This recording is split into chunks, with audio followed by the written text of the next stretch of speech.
që po na bën mirë se s'është që Kosova i ka atë luksin që shkon zgjedhje çdo 6 muaj, çdo 3 muaj.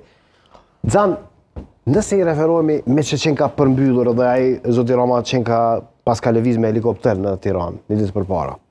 Ky informacion që nuk është shpërnda, po që morëm vesh në ndërkohë, edhe që nesër nuk do të jetë në protest, po do të jetë zoti Begaj nëse eventualisht mbahet ky perëndim. Ai bie që kjo të jetë vizita më e qetë e Edi Ramës ndonjëherë që e ka zhvilluar si kryeministër në Kosovë kur është takuar.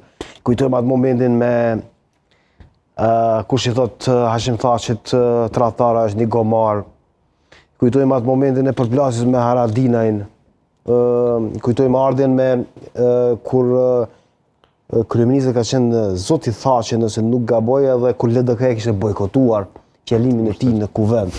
E kujtojmë ardhjen e Ramës me Isa Mustafën kur vetvendosi e kundërshtonte me një varfër me një qëndrim të tillë. I kujtojmë gjitha ato momente me kryeministra të ndryshëm që kishin shkaktuar goxha shumë debat e goxha shumë përplasje politike. Kushtrim pak a shumë nisjen që bane, njëjtin mendim e kam, për shkak që në thelb duket një vizitë zyrtare dhe simbolike. Zyrtare për shkak që u prit në tepijën e Kuq, u bë bashkë me kryeministrin Kurti dhe dha një mesazh që vllai i Ramës është Kurti dhe jo dikush tjetër, dhe si dy shtete në aspektet diplomacisë, në aspekte ndërtimit një politikës të jashtme të përbashkët duhet të koordinohen. Ndërsa simbolike